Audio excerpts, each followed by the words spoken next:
Hi there, and welcome to another episode of Women with Good Chat. I'm here with my good buddy Pam. Hello, we're Hi, back Pam. again.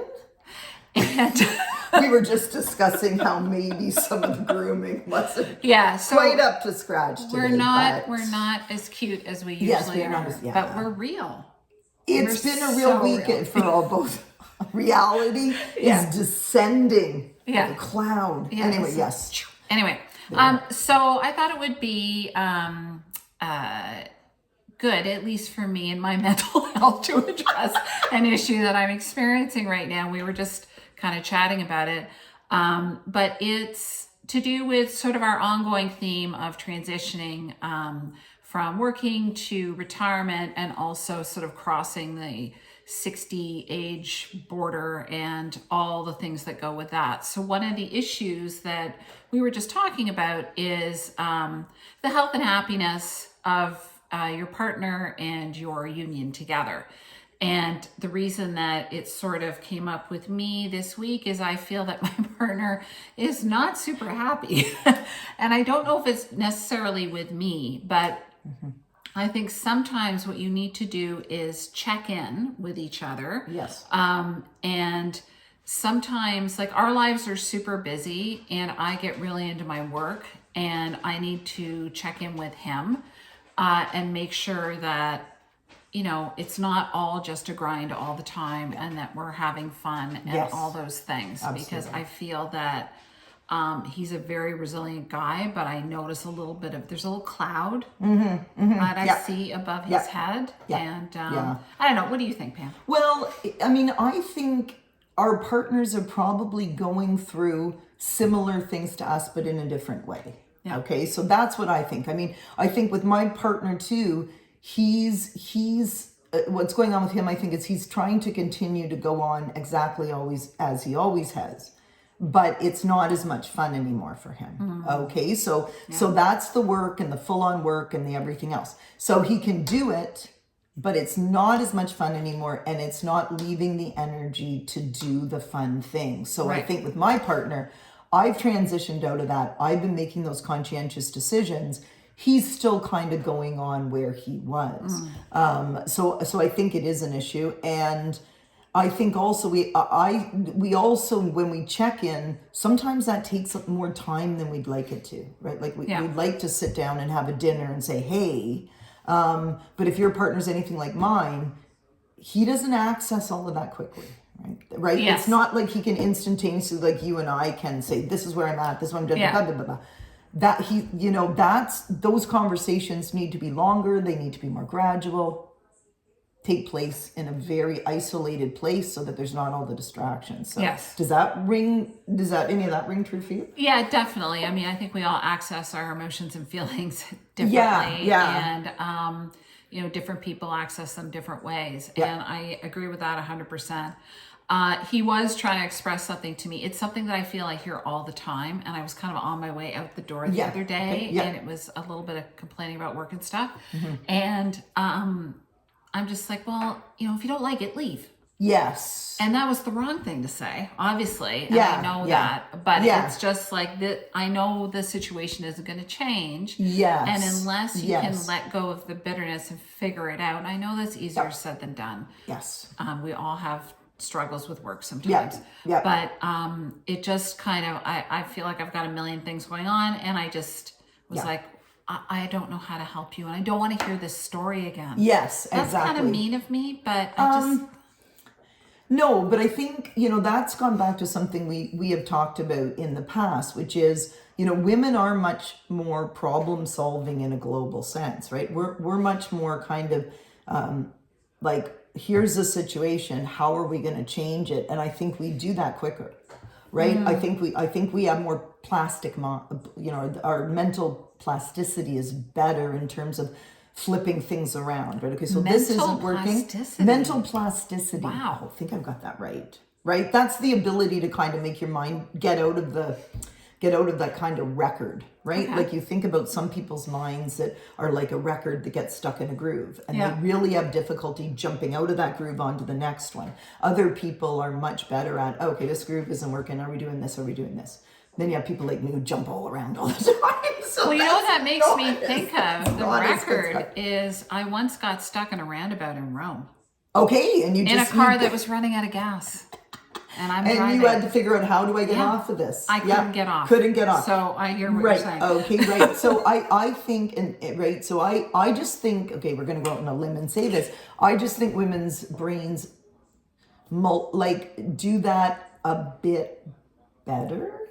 Can see those just a few more angles of things. Yeah. And maybe it's because we're socialized to, we talk about all these things, right? We are also like, if I got a problem, I'm going to go talk to someone, and hence I'm getting different input, right? Yeah. You're saying this and somebody's saying this and all that, but I think it is hard, and I still believe there are many people who are incredibly attached to their work as their identity, which I do not have an issue with, but when it's not working for you anymore, then you got to figure out how you change the work but keep your identity. Yeah, right? it's very difficult. We almost have the benefit of having both done this earlier in life Yes, to a degree. yes, absolutely. Which kind of preps you for it. I did it when I left bond trading and moved to New York City. And that was before my second career of being a chef. Right. And I can remember exactly when I left, and I was still meeting my friends, and we were touching on the the social topic of the social part of work and letting that go and trying not to let it go. And I remember going out with a bunch of girlfriends, and I'd met them all after work on Bay Street, and we're talking to some people, and they were like, "What do you do?" And I went, "Oh, well, I used to be a bond trader." Right. Yes. And I had this hollowness in my heart, like you Right. wouldn't believe. It was just Right. sort of Yeah. horrible. Yeah. So jumping a little bit out of topic there, but Well, no, because I think what it contributes perhaps to people being stuck in that rut is because that is really what they are at the time. And if there hasn't been the ability, I was going to say if they haven't worked on other aspects, but that sounds pejorative, and I don't mean that. Oftentimes people have worked on their careers to the extent they have because of their love of their family, because of their commitment. Okay, so it's not a pejorative thing. But at some point, if you don't start developing the other things, then that is what's going to happen, right? I mean, we were talking about it. I left my career gradually because of family care responsibilities. So I had a very slow exit, right? And so I had many more friends in my industry for a while, gradually got out of that, met other people. So I had a very smooth, easy transition, right? I didn't have to go from one day, my friends, my identity, and then we were talking about mental stimulus too, right? What you're doing, the loss of all that knowledge you've got. Because you walk out of your career and you're like, all of this knowledge I have, I'm not applying anymore.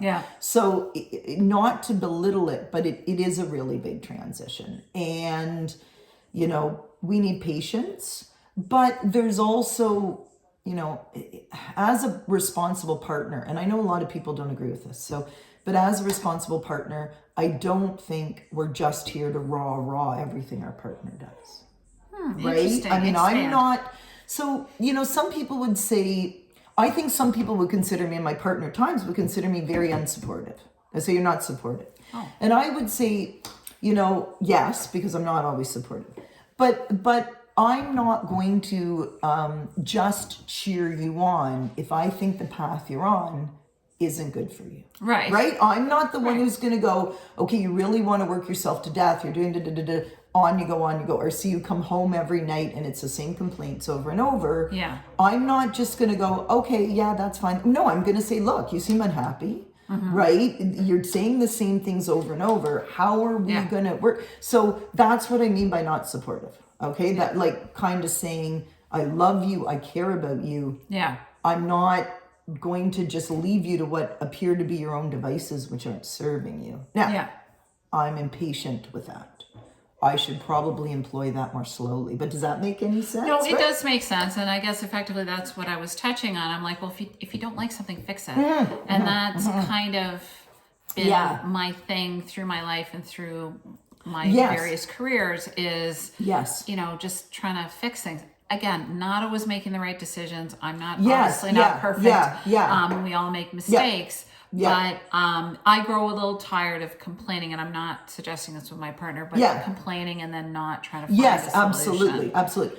And I think lately with me, what I also see is that doesn't usually end well. So if you've got somebody in a position where they are unhappy or they're struggling with the same thing constantly, and this maybe comes from my work experience, right? Eventually, that's not going to end well because something's going to happen. Either you're going to get tired of it and you're going to make an exit that's not pretty, or other people are going to get tired of it, or other sorts of things. So it's not going to work. It's, in the long run anyway. Yeah. So there's a need to change, but change is hard. And I think there are some of us who are always looking forward. What's the next step? What am I doing? Da, da, da.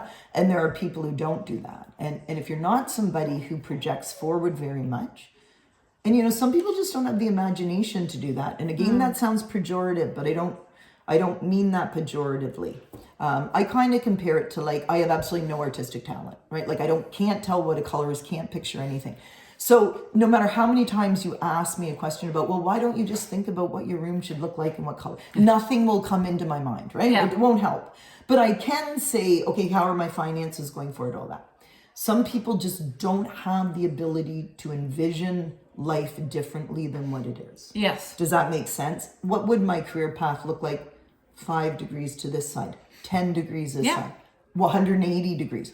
Not easy for everybody. Yes. Right? You and I do that. And yeah, sometimes we don't, right? But you and I could say, okay, I don't want to do this anymore. How am I flipping this around? Yeah. And yes, definitely not everybody is built that way. Yeah. But I think that, that was my reaction. Yes. Yeah. Was it awesome? Maybe not.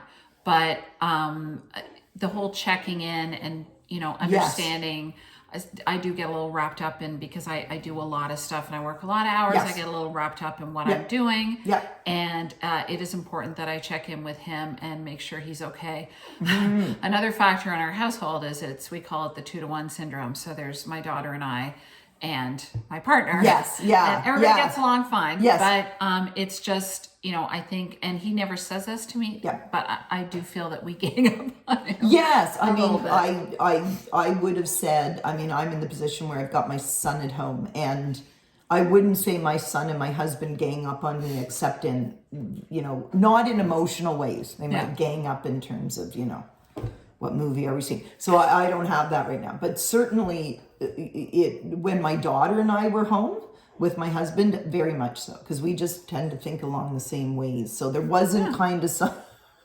So and also, when you've been in longer term relationships, it also can be easy to start not thinking about that checking it, like not taking your private time, your quiet time, not recognizing that, a dinner out may not be enough. It may take 2 or 3 days, or you might need to have some space around it. It can't just be these curt conversations, maybe. Yeah. Does that make sense? And like with all our relationships, and which is a big part of what we do here on Women with Good Chat, is, we get a lot from our relationships. We learn a lot, and we try and impart the wisdom that we've heard from all the wonderful people in our life.